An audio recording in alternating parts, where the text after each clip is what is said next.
चलिए एक बार फिर से हमारे सारे व्यूवर्स को नववर्ष कहना चाहिए, गुड़ी पाड़वा और गांधी और साथ ही चैत्र नवरात्र की बहुत बहुत शुभकामनाएं। सारे देश भर से कुछ खास तस्वीरें हम अलग अलग शहरों से, अलग अलग जगहों से, और हर एक की अलग संस्कृति है जो इन तस्वीरों में झलकती है। आप नागपुर में देखें, महाराष्ट्र में, नागपुर में या महाराष्ट्र में गुड़ी पाड़वा एक बड़ा त्योहार है, तो नागपुर से कुछ तस्वीरें देख रहे हैं। कालका जी से आप देख रहे हैं नवरात्र की, पूरे नॉर्थ में आप इस वक्त नवरात्र की धूम देख रहे हैं। कुछ तस्वीरें आपके दिल्ली के खास मशहूर छतरपुर मंदिर की आ रही हैं, कालका जी की तस्वीरें आ रही हैं आपके पास। और वहीं पर आप अगर महाराष्ट्र के कुछ और तस्वीरें देखें तो गिरगांव से आपको गुड़ी पाड़वा की तस्वीरें निकल कर आ रही हैं। इसी तरह से महाकालेश्वर में भी श्रद्धालुओं की भीड़ उमड़ी हुई है इस वक्त। माँ के 9 रूपों की पूजा इस पूरे नवरात्रि के दौरान होती है, और ऐसी गोरखपुर के काली मंदिर से भी नवरात्र की कुछ तस्वीरें आ रही हैं। तो पूरे देश में आज एक बड़ा दिन है, नव वर्ष की शुरुआत होती है।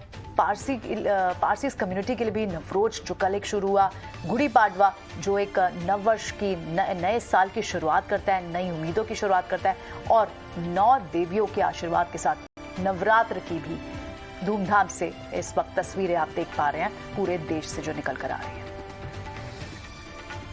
चलिए अब डिम्पी भी हमारे साथ जुड़ गए हैं शो में। डिम्पी, एक बार के लिए तो शॉर्ट कवरिंग लगभग 92% शॉट्स थे, 92% शॉर्ट थे, 8% से लॉन्ग थे।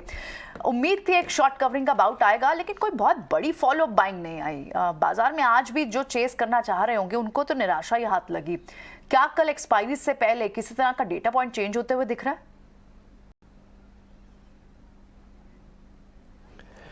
देखिए, एक बड़ी एक्सपायरी तो होगी 29 तारीख को, कल एक छोटी एक्सपायरी हो और हम देखेंगे मार्केट के अंदर। तो इससे पहले अभी मानसी ने एक वर्ड इस्तेमाल किया कि रैशनल है मार्केट की, फेड की ठीक बैठक से पहले बाजार के अंदर है, लेकिन इरैशनल है एफआईज का कामकाज। ये बात सच है कि एफआईज का कामकाज इस समय ऐसा चल रहा है जहां पे 91% वो शॉर्ट में बैठे हैं। ये उस समय भी नहीं था जिस समय कोविड था देश में, ये उस समय भी नहीं था जिस समय यूक्रेन वॉर हुआ, ये उस समय भी नहीं था जब मार्केट के अंदर और बड़े क्रैशेस आए, लेकिन इस बार ये देखने को मिल रहा है। ये रेयरेस्ट ऑफ रेयर है। अब अपनी स्क्रीन पर 90% इंडेक्स को शॉर्ट देख पा रहे हैं। इसको देखने के 2 तरीके हैं। शॉर्ट कवरिंग आ सकती है, पहला पॉइंट, ये बहुत अच्छा है जो सब लोग जानते हैं, लेकिन ये बात भी तो उतनी तय है कि एफआईज ने ऐसा क्या देख लिया मार्केट के अंदर कि उनको 90% शॉर्ट रखना पड़ा, और अभी भी कैरी कर रहे हैं, कवर नहीं कर रहे। 18,800 थे हम 1 दिसंबर को, आज हम 1 अप्रैल के अंदर है, मात्र 3 महीने के अंदर हमने 2000 पॉइंट खो दी। खैर, इन सब पे हम चर्चा करेंगे हमारे मेहमान से, लेकिन कुछ अहम ट्रिगर अगर आप देखेंगे तो मार्केट 2 दिन के गैप डाउन करने के बाद आज मार्केट एक रेंज में फंस सा गया है। और अब मार्केट के पास पॉइंट्स क्या क्या हैं देखने के लिए। पहला पॉइंट जो एफआईज का मैंने बता दिया, दूसरा पॉइंट है डीएमए लेवल्स। देखिए, डीएमए लेवल्स की इंपॉर्टेंस ये होती है कि इसके ऊपर और इसके नीचे आके इंस्टीट्यूशनल काफ़ी हद तक अपने प्लेस को बनाते हैं। बैंक निफ्टी ने अपने डीएमएस को मेंटेन किया, लेकिन 300 पॉइंट दूर है निफ्टी, वहां पे अपने डीएमए लेवल से 300 पॉइंट दूर है, तो इसको भी डैमेज कंट्रोल करना होगा। अगर ये दोनों कर देते हैं तो आप ये समझ लीजिएगा कि फौरी तौर पर ये घटनाक्रम ठीक है, या ये मामला टलता हुआ दिख रहा है। अब शायद शॉर्ट कवरिंग आएगी। टिल डेट तक शॉर्ट कवरिंग के बारे में सुने, समझे, बोले जरूर, लेकिन करने के लिए इतना उत्साहित होने की जरूरत नहीं है। आगे आते हैं रिलायंस, टीसीएस जैसे शेयर्स इस समय क्या कर रहे हैं, आपको सपोर्ट कर रहे हैं हल्का हल्का, ये बहुत बड़े पैमाने पर सपोर्ट नहीं है। दूसरा, बैंक निफ्टी के सिर्फ आज का आंकड़ा अगर आप देखेंगे तो 12 में से 9 शेयर बढ़त के साथ है, लेकिन उसके बावजूद भी बैंक निफ्टी में बहुत बड़ा स्पार्क नहीं है। यानी कि जहां जहां पर भी हमको शॉर्ट कवरिंग देख पा रहे हैं, वो टूटने के जो रेशियो है उसके मुकाबले बेहद कमजोर और बेहद कम है। अभी मैंने आपके सामने जो निफ्टी बैंक दिखाया है, 39,000 का इंडेक्स है, मोटा मोटी 40,000 का इंडेक्स है, बढ़ा कितना है 29 पॉइंट। तो ये जो कन्विक्शन आनी चाहिए बाजार के अंदर वो लैक लस्टर है, और बाजार के अंदर अभी भी चिंता बनी हुई है। हमने आपको और सरलता दिखाने के लिए हमने ट्रेडर स्क्रीन का भी उपयोग किया इसी कार्यक्रम में। एक बार जरा मैं आपको दिखाता हूं। 16,850 से 17,000 की फिलहाल अभी निफ्टी की रेंज है। ये ट्रेडर स्क्रीन आपकी स्क्रीन पे चलती रहेगी। मार्क मोबियस के इंटरव्यू चल रहा है, हमारे मैनेजिंग एडिटर निकुंज टालमिया उनका इंटरव्यू कर रहे हैं। सीधा पहले वो भी सुनते हैं और ग्राफिक्स भी चलते रहेंगे। Situation has pretty much been suppressed, and now the Chinese government is saying, look, we welcome foreign investment, and therefore they're trying to encourage more investment in China. But it really has not worked very well, because you can see the Chinese market has come down And the reason for that, of course, is that the biggest market makers in China are the local people who invest in the stock market. If they're not confident, or if they don't have the money to put into the market, then the market will not do very well. And of course, that affects the emerging markets index because China is about 30% of the index. Mark, have you increased your allocation in this decline in India? No, we've kept it the same. We're looking to increase as we go forward, but right now we've kept it the same as we've had. So we still have a very positive outlook for India. And I'm assuming that India is your top weighted market in terms of absolute percentage commitment? Well, if you look at our weighting, you'll see that it's much higher than the index because we feel more confident, and we have most of the assets now in terms of China, Taiwan is Taiwan. You look at the biggest allocation is Taiwan and then India. So at the end of the day, we have great confidence in what's happening in Taiwan.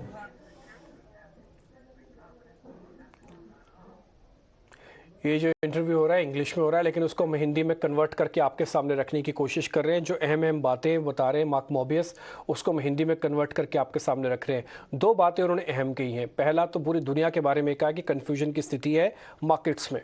दूसरा, उन्होंने भारत के बारे में बोला कि उन्होंने कहा कि आपकी आर्थिक क्षमताएं काफ़ी अच्छी हैं और भारतीय बाजार निवेश के लिए इस समय ठीक है।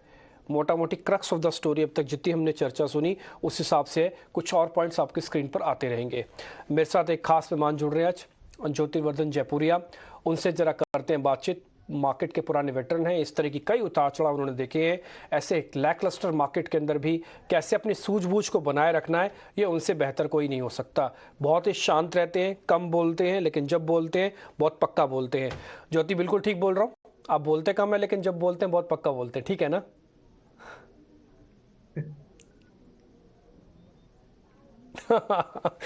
खैर, एनीहाउ, आप इसमें क्या बोलेंगे? मैंने आपके बारे में इतनी तारीफ कर दी। अब मेरे को ये बताइए ज्योति, सिर्फ क्या हमको यूएस को वेट करना चाहिए या फिर बिना यूएस के भी धीरे धीरे मार्केट में इन्वेस्टमेंट करना चाहिए? करेक्शन सिग्निफिकेंट है, अच्छा करेक्शन है। 3 महीने में 2000 पॉइंट निफ्टी के चले जाना छोटी बात नहीं है। हाँ, तो देखिए, पिछले 18 महीना से एक तरह से मार्केट रेंज बाउंड है। 18 महीने पहले भी करीब करीब इसी लेवल पे था। तो इससे दो चीज हुआ है। मार्केट पहले महंगा था, तो जो वैल्यूएशन का कंसर्न था वो अब है ना थोड़ा कम हो गया है। अभी वैल्यूएशन थोड़े ना नॉर्मलाइज हो रहे हैं, एक टॉप एंड ऑफ वैल्यू पे आ गया है, तो वो एक पॉजिटिव है। और दूसरा है कि अभी भी भारत में कोई रिसेशन का संकेत नहीं दिख रहा है। थोड़ा सा स्लो डाउन हो सकता है, पर अर्निंग ग्रोथ इस साल भी मेरे अनुमान से 10 से 11% आएगा। अभी भी कंसेंसस का तो नतीजे 14-15% पे है। तो अर्निंग्स ग्रोथ आएगा, वैल्यूएशन थोड़े ठीक हो गए हैं, तो यहाँ से मार्केट में रिटर्न आएगा।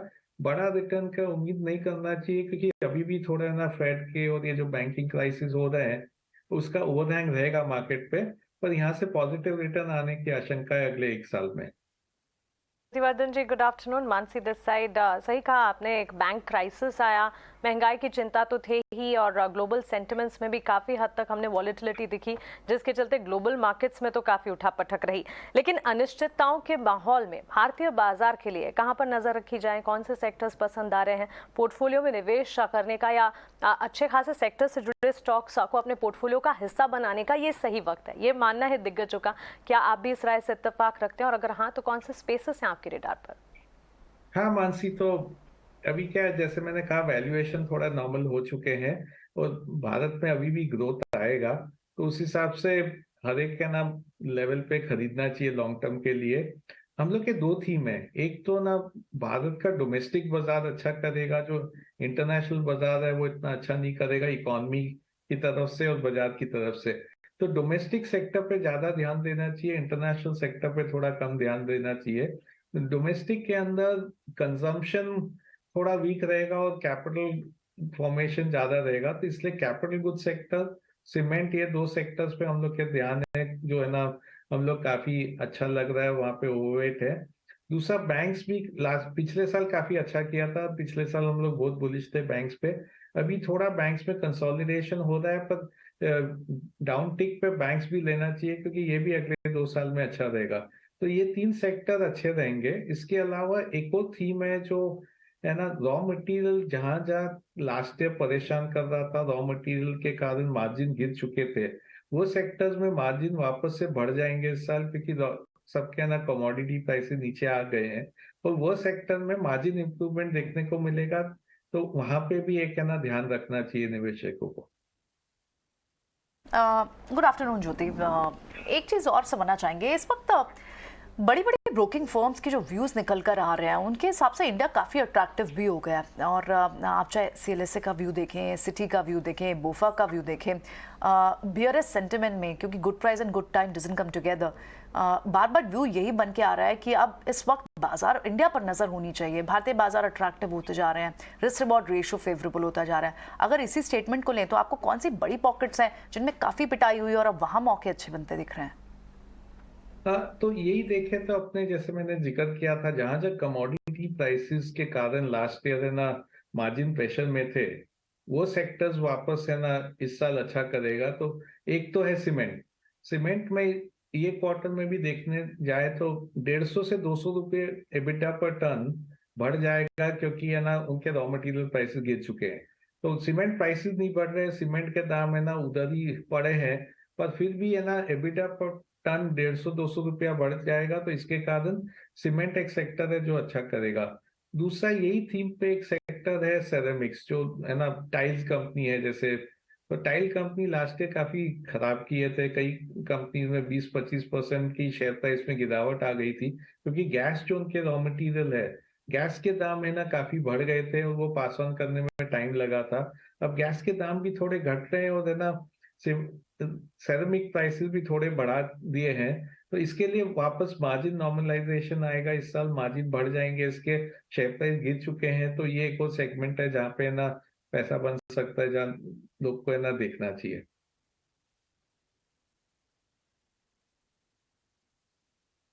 ज्योति, ये बात बिल्कुल ठीक है कि फाइनेंशियल क्राइसिस अपनी जगह पर है, लेकिन आपने ये बात देखा होगा कि रुक रुक के ना कोविड के मामले आते ही हैं।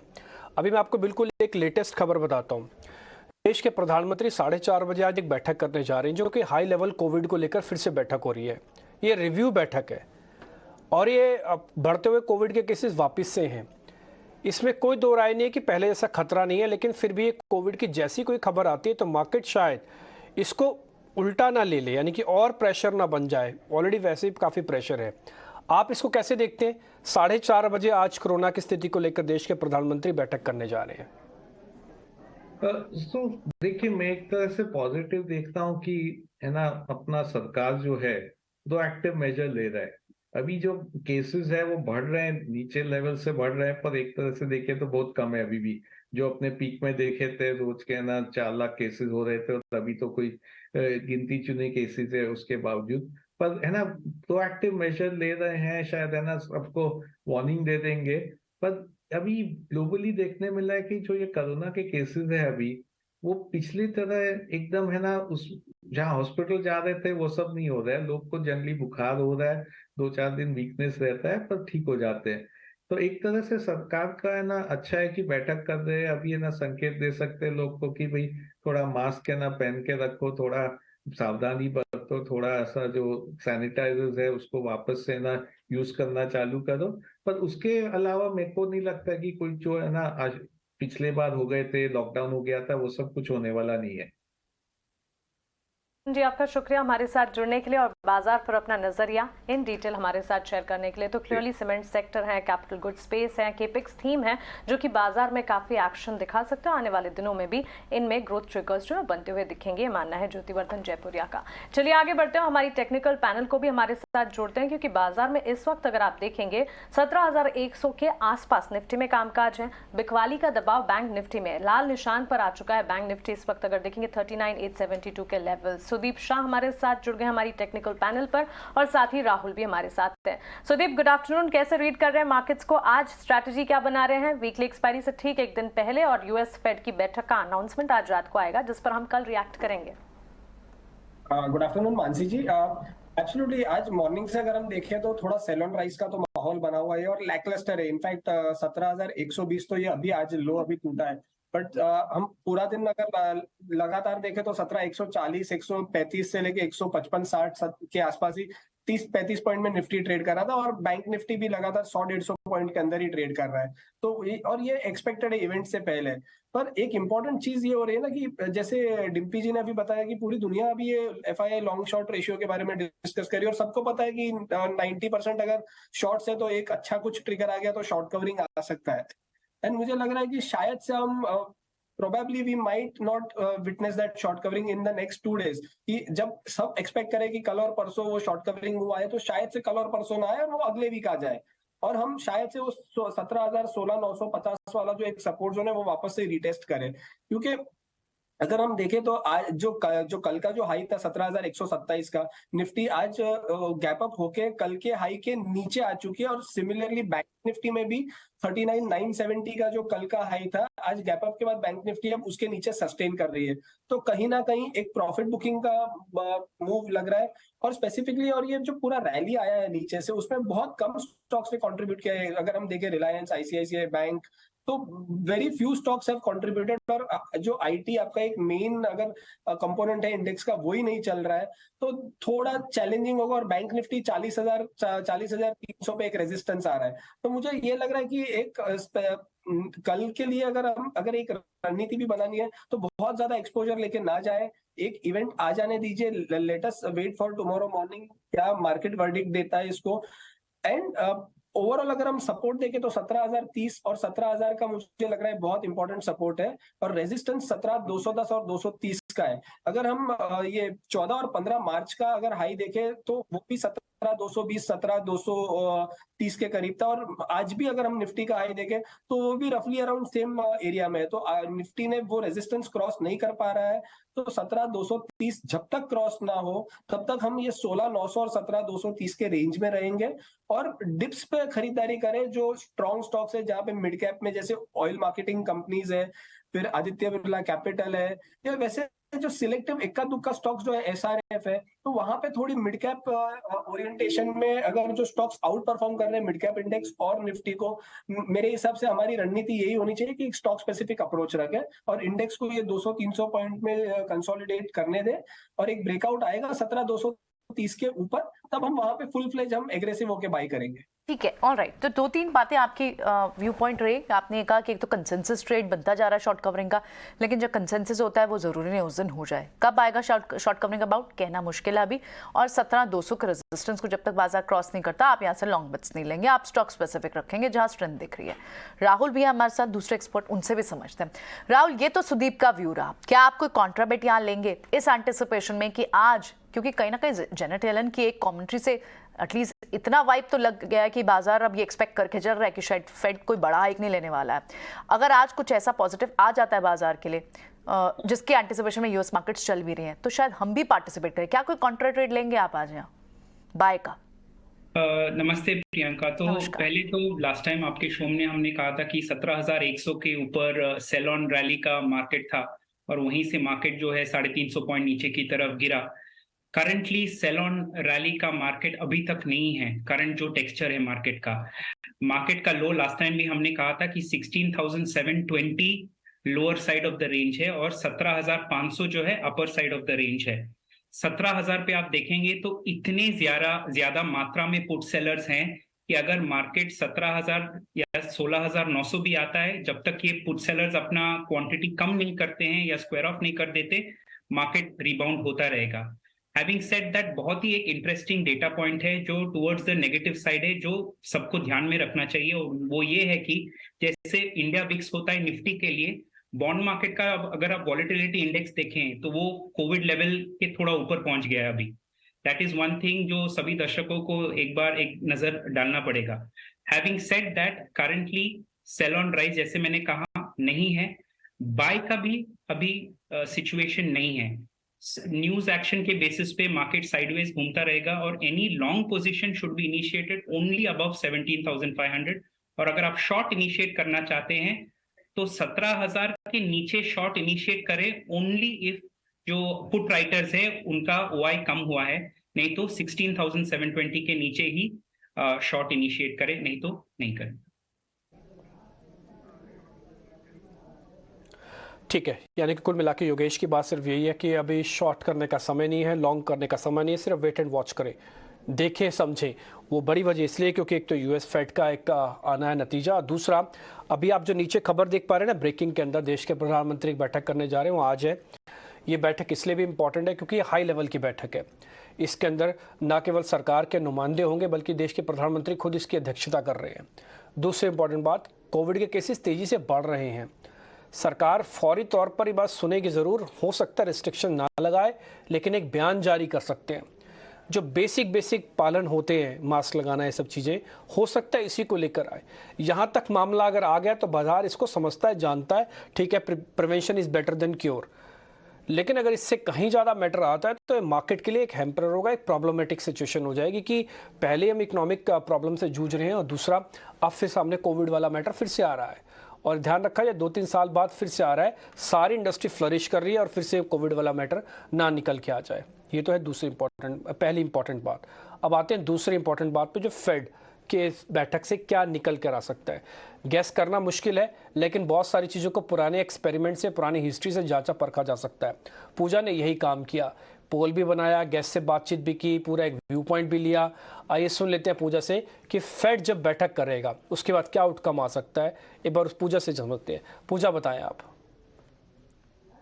जी, काफ़ी इम्पोर्टेंट होगा इस बार फेड का फैसला और उस पर नज़र रहेगी, क्योंकि एक महीने पहले तक जो सिचुएशन थी और कुछ महीने पहले तक भी जो फेड के चेयरमैन के बयान आ रहे थे वो और अब की जो सिचुएशन है वो काफ़ी अलग हो चुकी है। अब फेड के सामने बड़ी चुनौती होगी कि एक तरफ बैंकिंग संकट है और एक तरफ महंगाई की भी चिंता है, तो उसको बैलेंस करते हुए फेड की कमेंट्री क्या होती है ये काफ़ी इंपॉर्टेंट होगा देखना। क्योंकि बीच में फिर हमने देखा कि एसवीबी, सिग्नेचर बैंक डूबने की खबर आई, क्रेडिट स्विस, यूबीएस की डील भी हो चुकी है इस बीच, तो उसके बाद ये पहली बैठक होगी। तो बाकी फेड की बैठक एक तरफ और ये जो इस बार की बैठक होने जा रही है वो एक चुनौती भरी रह सकती है फेड के लिए। और हमारा मानना है कि इस बार की जो कमेंट्री होगी वो काफ़ी इंपॉर्टेंट होगी। 0.25% की बढ़ोतरी होने की तो पूरी संभावना है, लेकिन कमेंट्री जो होगी वो काफ़ी इंपॉर्टेंट होगी, क्योंकि अब इसमें हम कुछ नरम रुख देख सकते हैं फेड की तरफ से। ब्याज दरों में बढ़ोतरी रुकने के संकेत पर भी आ सकते हैं, इसकी भी संभावना बताई जा रही है। जो कि 7 मार्च के फेड चेयरमैन के बयान को हम देखेंगे तो वो काफ़ी अग्रेसिव साउंड कर रहे थे। उनका कहना था कि महंगाई पर काबू पाने तक बढ़ोतरी जारी रहेगी, लेकिन वहां पर कहीं ना कहीं एक नरमी देखने को मिल सकती है। इसके अलावा फाइनेंशियल स्थिरता को लेकर कमेंट्री पर नजर रहेगी और अन्य बैंकों पर असर ना हो इसको लेकर भी फेड क्या कुछ कदम उठा रही है, ये भी काफी इंपॉर्टेंट होगा देखना इस बार की बैठक में। अब बात करते हैं टारगेट रेंज की। तो अब माना जा रहा है, एक महीने पहले संभावना बिल्कुल अलग थी और अब जो सिचुएशन बन रही है वो बिल्कुल अलग हो चुकी है।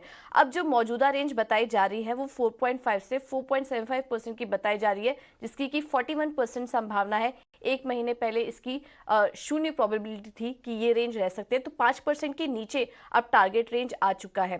4.75 से 5% इसकी प्रोबेबिलिटी 59% है, जो कि एक महीने पहले 82% थी, और अब 5% से ऊपर की जो पॉसिबिलिटी है वो तो अब 0 रह चुकी है। तो मौजूदा रेंज जो निकल कर आ रहा है वो अक्टूबर 2007 की ऊंचाई से अगर देखेंगे तो काफी कम हो चुका है और 4.5 से 4.75% की अब नई संभावनाएं बताई जा रही हैं, जिसकी की पॉसिबिलिटी काफ़ी ज़्यादा है। तो काफ़ी इंपॉर्टेंट होगी इस बार की बैठक। 0.25% की बढ़त तो एक्सपेक्ट कर ही रहे हैं, लेकिन कमेंट्री किस तरह से आती है ये काफ़ी इंपॉर्टेंट होगा देखना। बिल्कुल पूजा, शुक्रिया आपका। कमेंट्री पर तो खास नजर रहेगी ही, लेकिन प्रोबेबिलिटी जिनकी बात कर रही है पूजा, 25 बेसिस पॉइंट्स सबसे ज्यादा प्रोबेबल ये लग रहा है कि 25 बेसिस पॉइंट्स के रेट हाइक सिनेरियोज नजर आए। इसके अलावा एक और संभावना ये है कि डविश स्टांस जो है वो मेंटेन होता हुआ दिख सकता है और 50 बेसिस पॉइंट्स इस वक्त तो बिल्कुल नेगेट होता हुआ दिख रहा है। लेकिन चलिए, अभी थोड़ी देर पहले डिम्पी बता रहे थे कोरोना केसेस में बढ़ोतरी, उसके ठीक बाद अब बैठक भी 4:30 बजे प्रधानमंत्री इसका जायजा लेने वाले हैं। इस खबर के साथ साथ लेबोरेटरी हेल्थ केयर काउंटर्स में देखिए एक अपमूव भी नजर आ रहा है। एल्केम लेबोरेटरीज का स्टॉक 3.25% की तेजी दिखाते हुए। सुदीप, मेट्रोपोलिस हेल्थ केयर में भी अच्छी मजबूती के साथ ही कामकाज हम देख रहे हैं। डिफेंसिव्स के तौर पर 2% की तेजी, शार्प अपमूव अभी पिछले 15 मिनटों में देखने को मिला। इन दोनों स्टॉक्स पर चार्ट चेक करें। मानसी जी, अगर मैं मेट्रोपोलिस, लालपैथ और एल्केम लैब्स, अगर ये तीनों के चार्ट अगर मैं साथ में रख के चेक कर रहा हूँ, तो मुझे लग रहा है कि ये तीनों में सबसे अच्छा चार्ट जो एक सेटअप के हिसाब से है वो है एल्केम लैब्स। नाउ मेट्रोपोलिस और लालपैथ अगर हम देखें तो कंसिस्टेंटली, इवन थायरोकेयर अगर हम इसमें इसको भी जोड़ दें, तो ये तीन स्टॉक्स अपने क्वार्टरली और 6 महीने और 8 महीने के लोस पे है। पर अगर हम एल्केम का चार्ट हम देखें तो जून 2022 से लेके अभी तक ये एक राइजिंग लोस का स्ट्रक्चर बना रहा है। भले ऑलरेडी इसने इतना बड़ा गेन नहीं दिखाया है ये पीरियड में, बट तो सारे फार्मा स्टॉक्स नहीं चले। पर अगर मुझे सब चार्ट्स में से अगर एक चूज करना है तो मेरे हिसाब से एल्केम लैब्स रहेगा, क्योंकि ओवरऑल अगर हम देखें तो स्टॉक अपने 200 डीएमए के ऊपर तो सस्टेन कर रहा है, अब फिर से अपने शॉर्ट टर्म मूविंग एवरेज जो 20 डे एक्सपोनेंशियल मूविंग है एवरेज है उसके ऊपर भी सस्टेन करना चालू कर रहा है। और पिछले 3-4 दिन में हमने देखा है कि जहां पे मार्केट में थोड़ा एटलीस्ट बेटर सिनेरियो था, पर उसमें भी हम लालपैथ और मेट्रोपोलिस में सेलिंग प्रेशर देख रहे थे, वहां पे हम नीचे के स्तरों से एल्केम में बाइंग सपोर्ट देख रहे थे। तो वहां ये चार्ट मुझे थोड़ा ज्यादा स्ट्रॉन्ग लग रहा है, और 3130 के स्टॉप लॉस के साथ मुझे लग रहा है 3380 और 3430 का टारगेट हम एल्केम लैब्स में हम देख सकते हैं आने वाले कुछ सेशंस में। ठीक है, ऑल राइट। ये तो कुछ स्टॉक्स हुए जिनको हम डिस्कस कर रहे हैं। एक बार राहुल से और भी ट्रेड समझ लेते हैं। राहुल, कुछ स्टॉक्स आपसे पूछे, आपके भी कुछ रिकमेंडेशंस हैं यहाँ? जी हाँ, तो अभी आज का मार्केट टेक्सचर को देख के और क्योंकि बड़ा न्यूज़ इवेंट है, दो स्टॉक्स की हम बात करेंगे। एक तो इमीडिएटली दर्शक निवेश कर सकते हैं, वो है bank of Baroda. Bank of Baroda अगर आप देखेंगे तो एक राउंडिंग पैटर्न स्ट्रक्चर से बाउंस होकर ऊपर की तरफ आ रहा है। पॉजिटिव डाइवर्जेंस भी देखा गया है मल्टीपल मोमेंटम इंडिकेटर्स पर। एक डिमांड जोन जो सपोर्ट के लेवल पे था वहां से भी बाउंस करके ऊपर की तरफ जा रहा है, और आज एक लैकलस्टर मार्केट भी ये 2.5% ऊपर की तरफ है। तो बैंक ऑफ बड़ौदा बाय कर सकते हैं। स्टॉप लॉस रहेगा 159.8 और टारगेट फर्स्ट रहेगा 175 और दूसरा टारगेट रहेगा 181.5। दूसरा आप इनिशिएट कर सकते हैं गेल में। गेल के लिए आपको थोड़ा सा वेट करना पड़ेगा, स्टॉक अभी फॉल कर रहा है, आज भी बहुत वीक है। तो जो बाई लेवल है इनिशिएशन के लिए गेल के लिए वो है 97.5 पे, और इसका स्टॉप लॉस रहेगा 90.1 और इसका टारगेट रहेगा 104 और 110। गेल अगर आप देखेंगे वीकली चार्ट पे तो हायर हाइज और हायर लोज कॉन्स्टेंटली बना रहा है, और अभी ये जो करेक्शन लास्ट 2-3 दिन से हो रहा है will give us a good opportunity long entry के लिए एक strong stock में। ओके ठीक है, तो गेल पे आपको थोड़ा वेट करके लेना होगा। एक बार अगर गेल के चार्ट दिखाइए, सडन स्पाइक आया हुआ है गेल के अंदर, इसलिए पूरा जो टारगेट स्टॉप लॉस सर ने दिया वो हिल डुल गया। 104 का टारगेट है, वैसे तो शेयर चल रहा है 105 का, आप ये कहेंगे 105 का शेयर चल रहा है, 104 का टारगेट कैसे हो सकता है? 97 पे आपको लेना है, यानी शेयर कम से कम 6 से 7 रुपये नीचे चाहिए।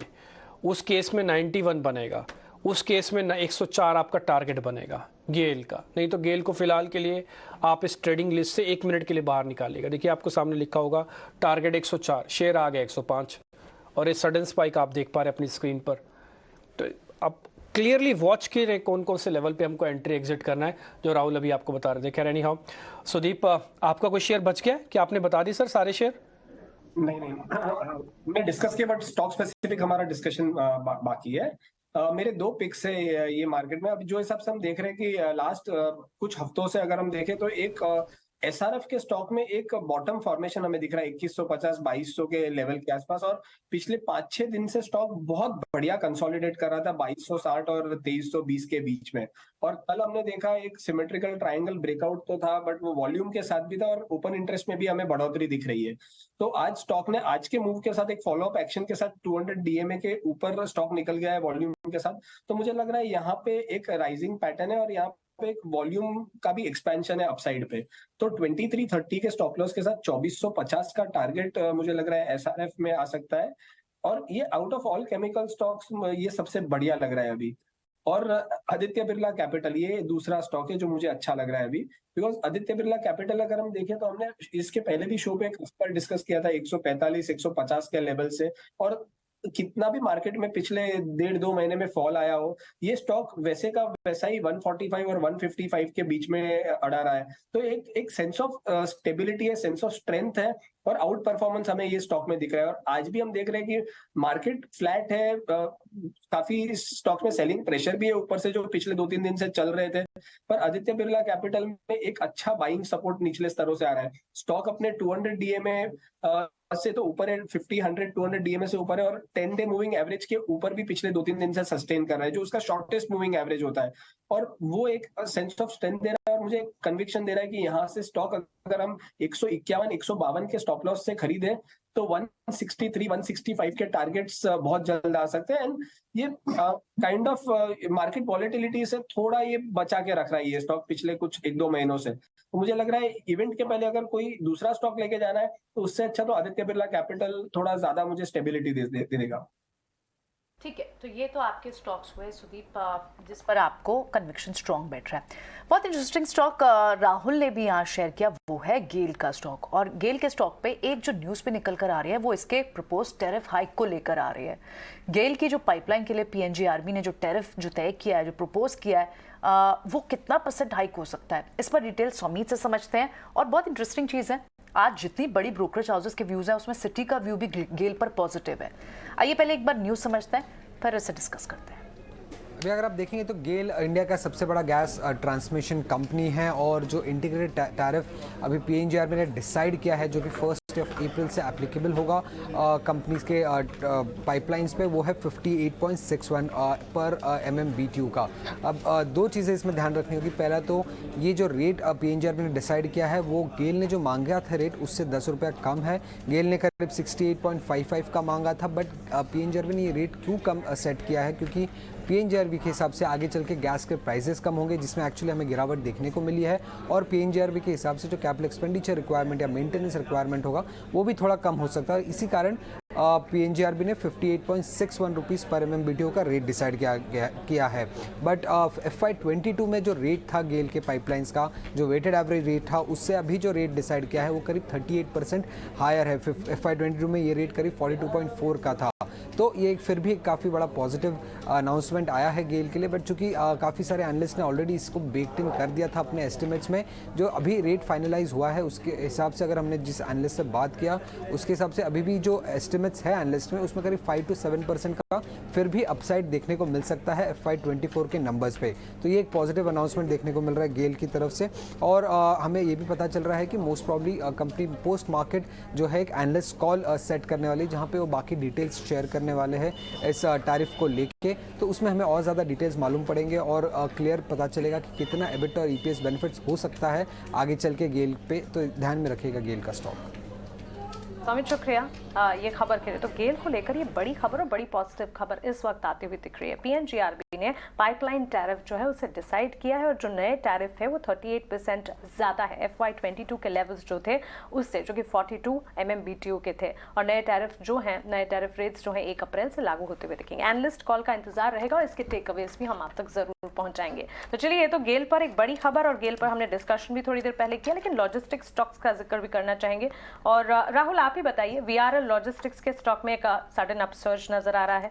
लॉजिस्टिक्स कैटेगरी के स्टॉक ही आज अच्छा एक्शन दिखा रहे। स्नोमैन लॉजिस्टिक्स के काउंटर को भी स्क्रीन पर लेकर आएंगे। 3.5 से 4% तक के अपमूव्स इन स्टॉक्स में, वॉल्यूम्स में भी बढ़ाते हैं और प्राइसेस भी इनके बढ़ते हुए नजर आ रहे हैं। तो VRL लॉजिस्टिक्स अगर किसी के पास है, दे शुड डेफिनेटली कंटिन्यू करना चाहिए होल्डिंग। करंट जो आज का मूव आया है VRL लॉजिस्टिक्स, वो जो कैंडल फॉर्मेशन है वो एक डिमांड जोन का लेग आउट कैंडल फॉर्म किया है। तो अगर 1-2% का गिरावट भी आता है तो एक डिमांड जोन पे ही आएगा और फर्दर अपसाइड की तरफ मूव होगा। एक और बात है कि आप नोटिस करेंगे जो बोलिंजर बैंड्स है इस स्टॉक में वो एक्सपैंड होता हुआ नजर आ रहा है, और जो हमेशा गुड साइन होता है जब आप एक स्टॉक बाय करना चाहते हैं, जिसका मतलब है मोमेंटम अभी भी अपसाइड की तरफ ही है। तो अगर VRL लॉजिस्टिक्स होल्ड कर रहे हैं तो somebody can continue to hold. अगर फ्रेश एंट्री करना चाहते हैं VRL लॉजिस्टिक्स में, तो अगर 2-3% का करेक्शन अराउंड 615 पे आता है तो उठाने की देख सकते हैं with a stop loss of 590। ठीक है, बहुत सारे शेयर्स और भी होंगे जिसको हम डिस्कस करेंगे और उसकी एक कड़ी होती है खबर गर्म है। एक्चुअली ये वो सेगमेंट है जहां पर हम ब्रोकर्स वगैरह से बातचीत करने पर ये पता लगाने की कोशिश करते हैं कि ब्रोकिंग हाउसेस में आखिर चल क्या रहा है, किस शेयर को पकड़ा जा रहा है, किस शेयर को छोड़ा जा रहा है, ताकि आपको भी थोड़ा आइडिया लग पाए। शरद ये काम करते हैं और आपको रोज बताते हैं खबर गर्म है के सेगमेंट में। आइए देखते हैं सेगमेंट। शरद बताएं। जी बिल्कुल, हमने जो है सबसे पहले जो कहा था हिकल के बारे में, जहाँ पे जो है एक बड़ी कॉन्ट्रैक्ट आ सकती थी और आप देख सकते हैं 15 फरवरी को हमने कहा था और वहाँ से लेके आप तक करेक्शंस को जोड़ लीजिए फिर भी स्टॉक 8% ऊपर हो गई है। तो हिकल ने हमने फरवरी 15 को कहा था और शुरुआत में फरवरी में कहा था एबी कैपिटल में भी HNI बाइंग हो रही है और आज देख रहे स्टॉक में भी तेज़ी देखने मिल रही है। तो इन दो स्टॉक्स को हमने पहले ही खबर गर्म है सेगमेंट में 3 बजे में बताया था। लेकिन इंपॉर्टेंट बात बताते कि आज क्या चल रही है बाजार में। और सबसे पहला रहेगा सुंदरम क्लेटन।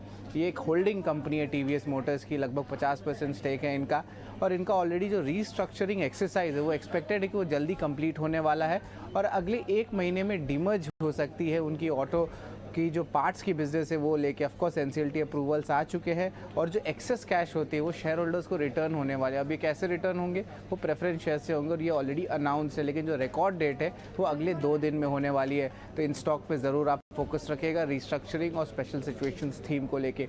दूसरा स्टॉक फोकस में रहेगा वेलिएंट ऑर्गेनिक्स और यहाँ पे डीलर्स कह रहे हैं कि दोनों तरफ से बाइंग आ रही है, डोमेस्टिक इंस्टीट्यूशन से भी आ रही है और HNI साइड से भी आ रही है। पिछले 2 दिन में वॉल्यूम्स में भी बहुत ज़्यादा स्ट्रेंथ देखने मिला है और ओवरऑल देखें तो वॉल्यूम्स भी अभी 3 टाइम्स उनके 20 डे एवरेज पे आ रहा है। टेक्निकल्स की भी बात करें तो एक strong multi year support level से 482 रुपीज़ का, अगर उस लेवल्स को टच किया जाता है तो एक रिवर्सल एक्सपेक्टेड है और टारगेट प्राइस जो है ट्रेडर्स बता रहे हैं वो एक्सपेक्टेड है कि 800 से 900 रुपये तक हो सकते हैं। तो वेलिएंट ऑर्गेनिक्स पे भी ज़रूर फोकस रखिएगा। बिल्कुल, आपके सारे स्टॉक्स याद है हमें शरद, आपका हिकल भी याद है हमें और ये सारे स्टॉक्स पर भी नजर रखेंगे। शुक्रिया ये सारे दोनों स्टॉक्स आज के बताने के लिए। लेकिन इस बीच प्रकाश के पास चलते हैं, उनके पास एक खबर है होटल हॉस्पिटैलिटी इंडस्ट्री से जुड़ी। होटल रेस्टोरेंट यहाँ पर कुछ GST स्लैब्स में चेंजेस की बात की जा रही है। सूत्रों की माने तो खबर ऐसी आ रही है कि इंडस्ट्री ने इनपुट टैक्स क्रेडिट के लिए GST दरों को 5% से बढ़ाकर 12% करने की मांग की है। एक बार पूरी डिटेल्स प्रकाश से समझते हैं। देखिए, होटल एंड रेस्टोरेंट इंडस्ट्री को GST के तहत जल्द ही बड़ी राहत मिल सकती है। सूत्रों के हवाले से जो जानकारी हमें मिल रही है उसके हिसाब से वित्त मंत्रालय ने GST के मौजूदा स्ट्रक्चर में बदलाव से संबंधित जो प्रस्ताव है वो GST काउंसिल के फिटमेंट कमेटी को भेज दिया है। इस प्रस्ताव के हिसाब से जो GST की दरें हैं होटल एंड रेस्टोरेंट के लिए उसको 5% से बढ़ाकर 12% कर दिया जाएगा। हालांकि उन्हें इनपुट टैक्स क्रेडिट का बेनिफिट जो है वो मिलेगा। मौजूदा स्ट्रक्चर के हिसाब से GST की दरें 5% हैं, लेकिन इनपुट टैक्स क्रेडिट का बेनिफिट जो है वो नहीं मिलता है होटल एंड रेस्टोरेंट को। इंडस्ट्री जो है लगातार वित्त मंत्रालय के संपर्क में है। पोस्ट बजट इंटरैक्शन के दौरान भी इस मसले को उठाया गया और उससे संबंधित एक प्रस्ताव सौंपा गया। इंडस्ट्री ने कहा कि जो इनपुट कॉस्ट है उसमें काफ़ी बढ़ोतरी हुई है पिछले कुछ समय में। साथ ही साथ जो लोकेशन बेस्ड डिफरेंसेस है उसकी वजह से भी उन्हें आर्थिक नुकसान का सामना करना पड़ रहा है। लिहाजा इंडस्ट्री ने ये मांग की है कि GST की दरों में भले बढ़ोतरी की जाए लेकिन उन्हें ITC का बेनिफिट जो है वो दिया जाए। उसके बाद वित्त मंत्रालय ने ये प्रस्ताव फिटमेंट कमेटी को भेजा है और इस बात की संभावना है कि GST काउंसिल की अगली बैठक में इस मसले पर चर्चा हो। हालांकि वैसे होटल एंड रेस्टोरेंट जहाँ पे जो रूम टैरिफ है वो 7500 रुपये से ज़्यादा है वहाँ पर GST 18% है। हालांकि उन्हें ITC का बेनिफिट मिलता है। उसी तर्ज पे जो मौजूदा स्ट्रक्चर है बाकी होटल एंड रेस्टोरेंट के लिए वहाँ भी बदलाव की सिफारिश की गई है और इस मसले पर अब काफ़ी गंभीरता से चर्चा चल रही है। प्रकाश, शुक्रिया आपका ये सारी जानकारी हमें देने के लिए। तो होटल्स और रेस्टोरेंट के लिए GST स्लैब में राहत की संभावना, इनपुट टैक्स क्रेडिट पर भी बेनिफिट्स मिलते हुए नजर आ सकते हैं, संभावना इस वक्त नजर आ रही है। सुदीप, आपसे जानना चाहेंगे होटल स्टॉक्स कंजम्पशन थीम, यहाँ पर अगर हम देखें क्लियरली कोविड टाइम्स के बाद से ही होटल स्टॉक्स में अच्छा एक्शन दिखा भी और इंडियन होटल्स जैसे स्टॉक्स को तो एज इन्वेस्टमेंट कैटेगरी भी माना जाता है। जहाँ सडन डाउनफॉल मार्केट में पिछले कुछ दिनों में देखने को मिला, इन स्टॉक्स ने भी कुछ हद तक हिट झेला, लेकिन इन लेवल्स पर करंट मार्केट प्राइस के हिसाब से होटल स्टॉक्स में टॉप पिक कौन सा चुना जाए?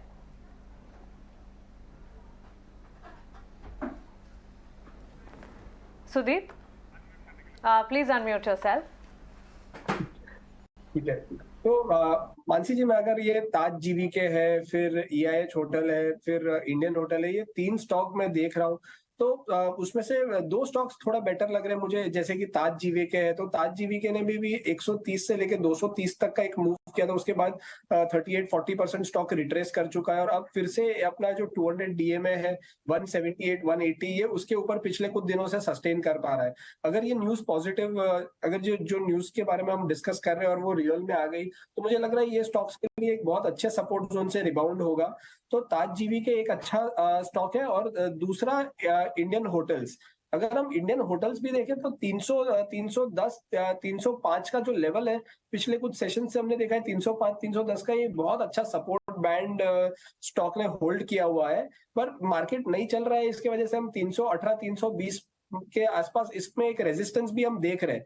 पर एक बार ये 320-22 के ऊपर सस्टेन कर गया तो मुझे लग रहा है कि अगला एक मूव स्टॉक का 350-370 तक का आएगा। तो ओवरऑल 305 का एक स्टॉप लॉस मान के अगर कोई बाय भी करना चाहे इंडियन होटल्स, तो it is a good stock from a short term perspective. मुझे लग रहा है शॉर्ट टर्म के हिसाब से ये बहुत अच्छा पिक है, 305 के स्टॉप लॉस के साथ 328 से 335 के टारगेट के लिए। बट रियल मूव इसका 320 322 के ऊपर ही एक फास्ट अप मूव आएगा। ओके, ठीक है। कुल मिला के अभी हम क्लोजिंग की तरफ बढ़ रहे हैं, 3:15 हो चुके हैं। तो 2:30 बजे से लेकर 3:15 बजे के बीच में PM की खबर आई जो कि कोविड को लेकर है। आप इसकी इंपॉर्टेंस समझिएगा, एक एक करके सारी खबर हम हो सकता है ग्राफिक्स में आपको फटाक से दिखा भी दे। दूसरी खबर फेड को लेकर हमने आपके सामने ग्राफिक्स रखे, पूजा ने आपको पोल बताया। तीसरी इंपॉर्टेंट बात, मार्केट एक रेंज के अंदर है, रेंज जस की तस है, कोई बड़ा चेंज मार्केट के अंदर नहीं हो रहा, ये जो भी होगा अब गैप के साथ ही होगा। और चौथी इंपॉर्टेंट बात, जो गेल वाली खबर थोड़ी देर पहले सौमित मेरे सहयोगी आपको बता रहे थे और अभी प्रकाश ने आपको एक खबर बताई है जो कि GST को लेकर है, होटल को लेकर। तो पिछले 15-45 मिनट के अंदर ही हमने 5 इंपॉर्टेंट चीज़ें आपके सामने रख दी हैं जो आपकी ट्रेडिंग और इन्वेस्टमेंट्स के लिए बहुत इंपॉर्टेंट है, और ज़्यादातर खबरें मैक्रो लेवल्स की हैं। आगे बढ़ते हैं, अब बिल्कुल और स्पेसिफिक होते चलते हैं। बजाज ऑटो, हीरो मोटोकॉर्प। सुदीप, ये सवाल आपसे है, इन दोनों में से किसको BTST करके जा सकते हैं? अगर आप इन दोनों को गिराना चाहें प्लीज़ गिरा दीजिएगा, फिर एक BTST आपको देना पड़ेगा इसके मुकाबले। बजाज ऑटो और हीरो मोटोकॉर्प।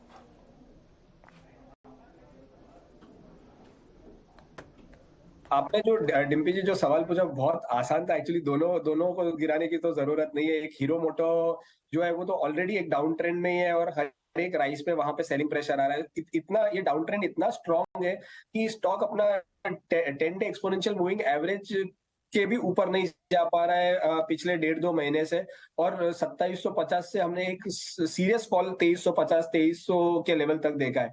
पर अगर हम इसी के मुकाबले हम बजाज ऑटो देखें तो बजाज ऑटो में एक अच्छा एक फॉलो अप एक्शन देख रहे हैं कि भले बहुत ज्यादा स्टॉक ने अप मूव नहीं दिया है या स्टॉक ने बहुत बड़ा ब्रेकआउट नहीं दिया है, पर 3750 3800 जब ये स्टॉक आता है तब वहां से एक बाउंस बैक आ रहा है। तो और आज भी हम देख रहे हैं कि स्टॉक पिछले 3 दिन से हायर टॉप हायर बॉटम तो बना ही रहा है पैटर्न, और स्टॉक ने जो हिसाब से अपने 200 DMA के ऊपर आके अब फिर से अपने स्टॉक अपने 20 डे एक्सपोनेंशियल मूविंग एवरेज के ऊपर भी सस्टेन कर रहा है। और वो आज भी अगर हम देख रहे हैं कि काफी स्टॉक्स जो कल परसों जो चले थे आज वहां पे थोड़ा फॉलो मतलब तो सेलिंग आ रहा है और फॉलो बाइंग नहीं दिख रहा है। पर बजाज ऑटो में निचले स्तरों से 3880 3890 के स्तरों से एक फॉलो बाइंग भी दिख रहा है। तो मुझे लग रहा है अगर BTST करके भी जाना है तो बजाज ऑटो एक बहुत अच्छा स्टॉक है 3880 के स्टॉप लॉस से 3990 के टारगेट के लिए। तो आपको एक अच्छा BTST ट्रेड दिखता है। राहुल, क्या एक अच्छा BTST ट्रेड कैनफिन होम्स भी है? कई दिनों के बाद इसमें एक मूव देखने को मिला। आज तो खैर कुछ फाइनेंस काउंटर्स चल भी रहे हैं, लेकिन कैनफिन होम्स की इस मूव को क्या आपको लगता है ये मोमेंटम आगे भी जारी रहेगा? कैरी फॉरवर्ड ट्रेड है ये? तो कैनफिन होम्स डेफिनेटली चार्ट्स में अच्छा दिख रहा है, बड़ा कंसोलिडेशन टाइम के बाद ब्रेकआउट दिया है आज की तरफ। बट अगर मुझे चूज करना पड़े between Can Fin Homes, I like HDFC Life more.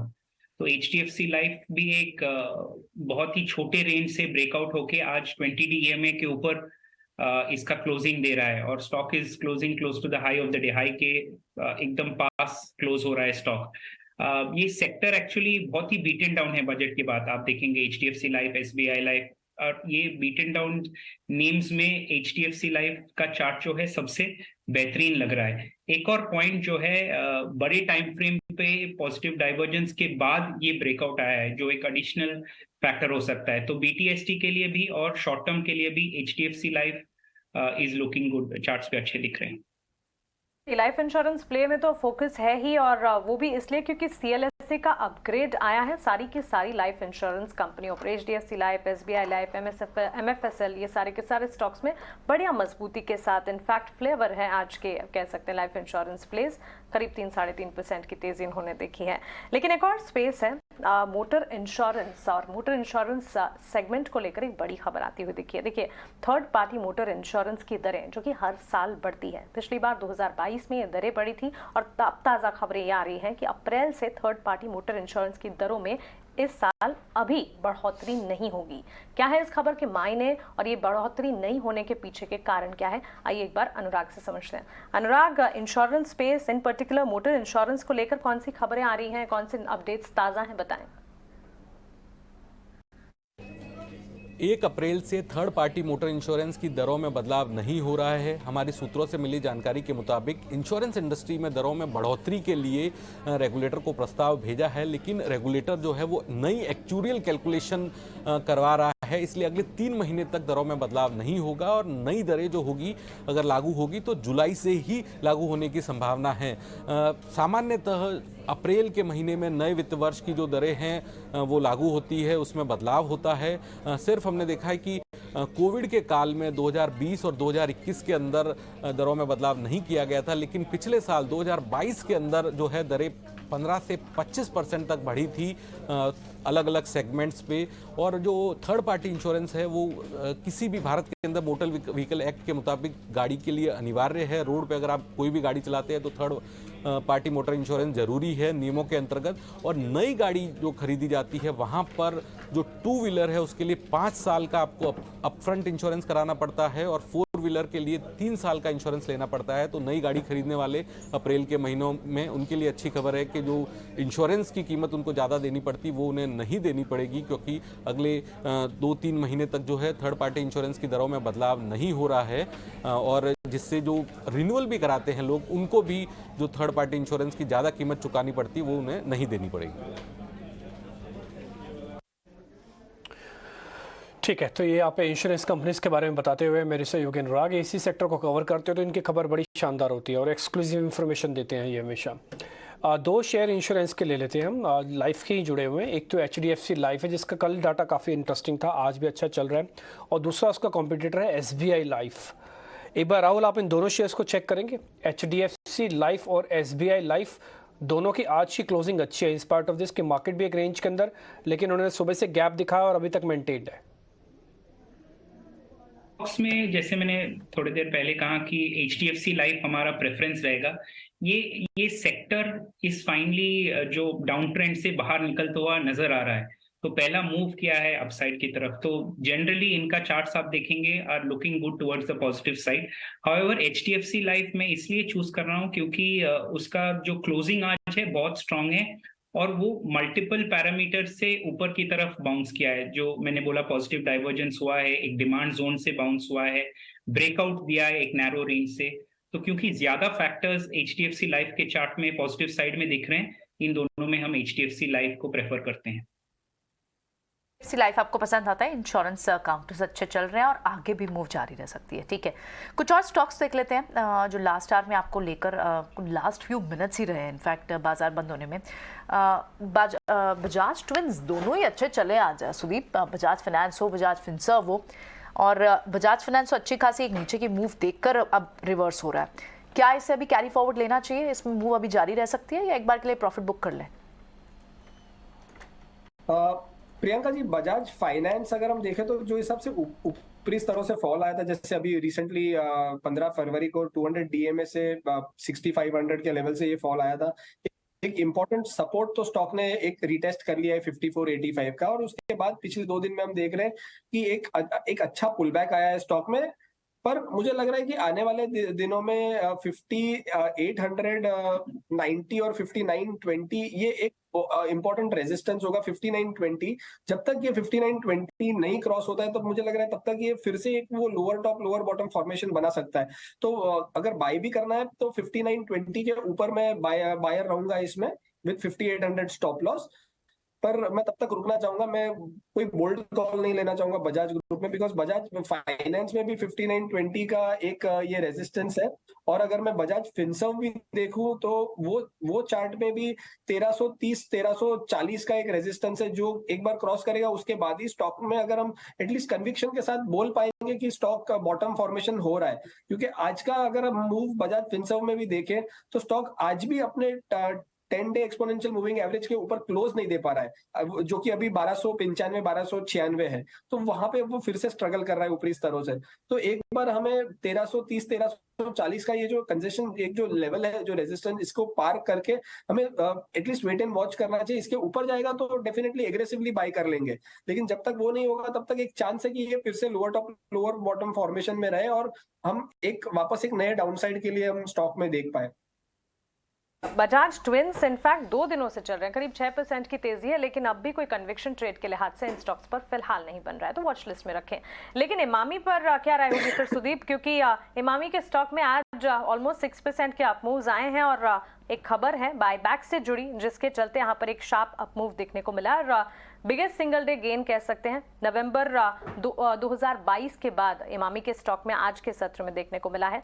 Company का बायबैक 24 मार्च को कंसिडर किया जाएगा और इस खबर के चलते हम एक्शन देख रहे हैं स्टॉक में। टेक्निकली भी क्या मूव आपको नजर आते हैं यहाँ से? प्रियंका जी, सॉरी मानसी जी, मुझे एक लग रहा है कि जो हिसाब से स्टॉक ने आज मूव किया ना, अगर हम पिछले 2-3 महीने का अगर हम चार्ट देखें तो जब फॉल आया उसके बाद पुल बैक 5-6% से बड़ा नहीं हुआ है। हर बार स्टॉक अपने वो जो इंटरमीडिएट स्विंग बॉटम से पुल बैक आता है तो स्टॉक 5 या 6% से ज्यादा नहीं बढ़ पाता है। पर आज अगर हम देखें तो ये 340 से लेके 367 स्टॉक 6-7% के ऊपर आज पुल बैक देके स्टॉक सस्टेन कर रहा है ऊपरी स्तरों पे। मतलब 375 से थोड़ा सेलिंग प्रेशर आया है पर फिर भी 360-365 के ऊपर स्टॉक सस्टेन कर रहा है। तो मुझे लग रहा है एक आध दिन कल और स्टॉक अगर 355-350 के ऊपर सस्टेन कर ले तो यहाँ पे 350 के स्टॉप लॉस से 385-390 के टारगेट के लिए बाई किया जा सकता है। एक दिन खाली ये कल इवेंट है, इसके लिए मुझे लग रहा है कि बहुत ज्यादा एग्रेसिव नहीं होना चाहिए, पर ओवरऑल एटलीस्ट ये it is a good stock और अच्छे स्तरों पे ये मिल रहा है और अच्छे सपोर्ट से ये रिबाउंड कर रहा है स्टॉक।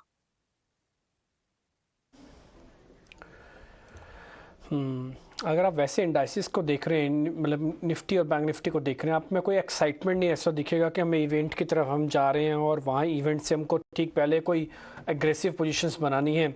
उल्टा शांति है। ये शांति तब है जब आप 91% शॉर्ट करके मार्केट के अंदर बैठे हो। अगर कोई नेगेटिव आ भी जाता है तो शायद शॉर्ट करने की कोई ज़्यादा पोजीशंस रहेगी नहीं बाजार के अंदर। तो एक बात तो ये नोटिस करनी चाहिए कि आप be prepare for some positive news. अगर कुछ नेगेटिव नहीं आता वो भी पॉजिटिव माना जाएगा और थोड़ी बहुत कवरिंग आ सकती है, लेकिन एग्रेशन नहीं है। बाजार इवेंट को देखना चाहता है, उसके बाद ही कोई फैसला लेगा। खैर 4 मिनट रह गए मार्केट बंद होने में। मेरे को एक शेयर और फटाफट से BTST के पॉइंट ऑफ व्यू से पता करना है, फिर हम क्लोजिंग की तरफ बढ़ जाएंगे। राहुल, एक बार जरा एक शेयर आप चेक करेंगे, जेंसा टेक्नोलॉजी, ZENSAR, जेंसा टेक्नोलॉजी जरा चेक कीजिए। ब्रेकआउट हो गया तो क्या इसको BTST कर सकते हैं? फिलहाल तो मैं नहीं कहूंगा, क्योंकि ये शेयर को आप लास्ट 2 महीने से देखेंगे तो अपना 20 डे EMA के एकदम आसपास ट्रेड कर रहा है, ना कि ब्रेकआउट दे पा रहा है। उसके ऊपर डिसाइसिवली जो हम 2 कैंडल ब्रेकआउट कहते हैं कि 20 डे EMA के ऊपर 2 बुलिश कैंडल्स फॉर्म होने चाहिए, ब्रेकआउट को सस्टेनेबल तभी माना जाता है।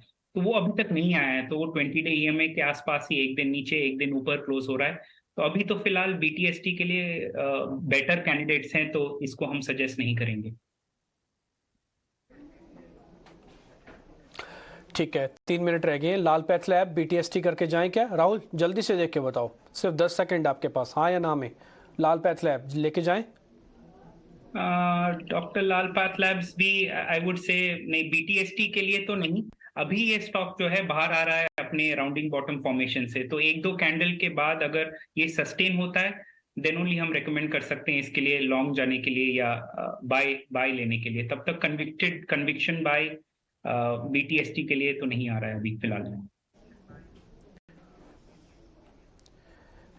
ठीक है, KPIT टेक, सुदीप जल्दी से 10 सेकंड में, KPIT टेक BTST करना है कि नहीं करना?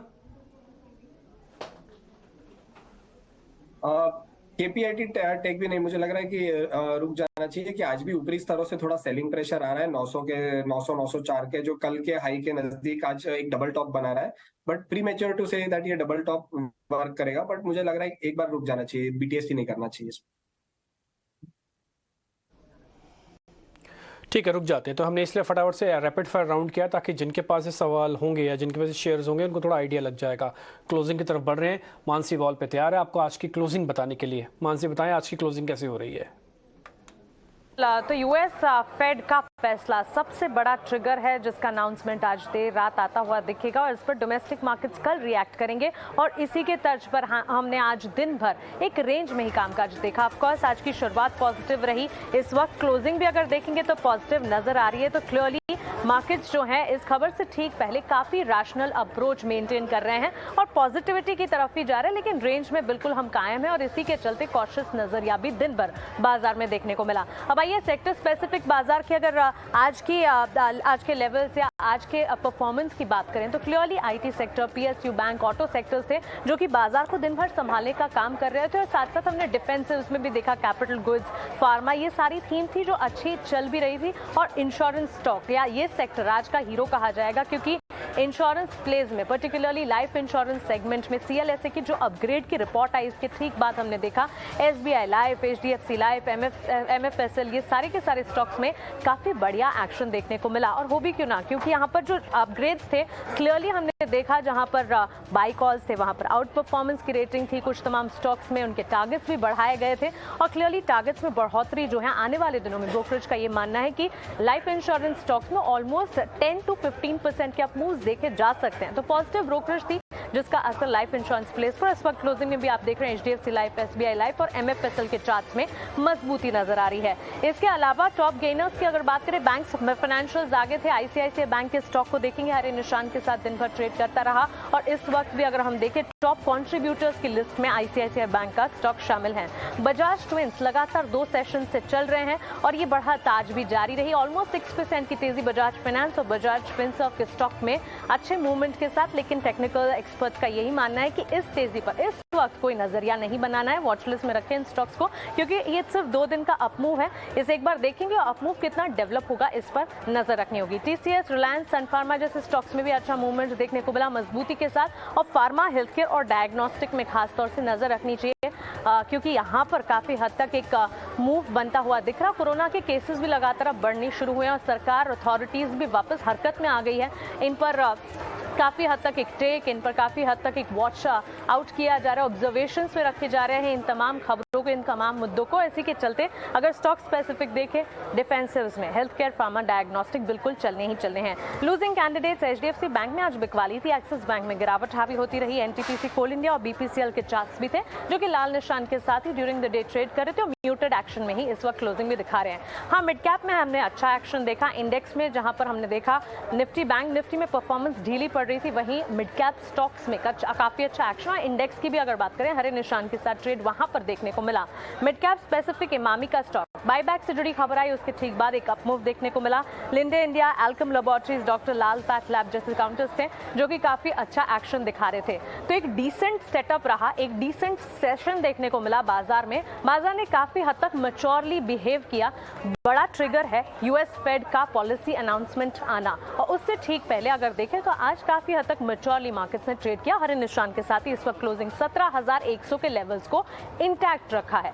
17,000 के लेवल्स को हम टेस्ट कर रहे थे, अब 17,100 के पार गए हैं तो 17,200 के दर्शन हमने आज जरूर किए, लेकिन इस वक्त 17,100 के पार क्लोजिंग दिखाई है which is still a positive. 58,214 के लेवल्स पे सेंसेक्स में कामकाज हरे निशान के साथ करीब 150 अंकों की बढ़त और बैंक निफ्टी भी करीब 70 अंकों की तेजी दिखाते हुए। चलिए क्लोजिंग कॉल्स को यहीं समेट रहे हैं। सुदीप, राहुल, आपका शुक्रिया हमारे साथ जुड़ने के लिए और बाजार पर अपना नजरिया हमारे साथ शेयर करने के लिए।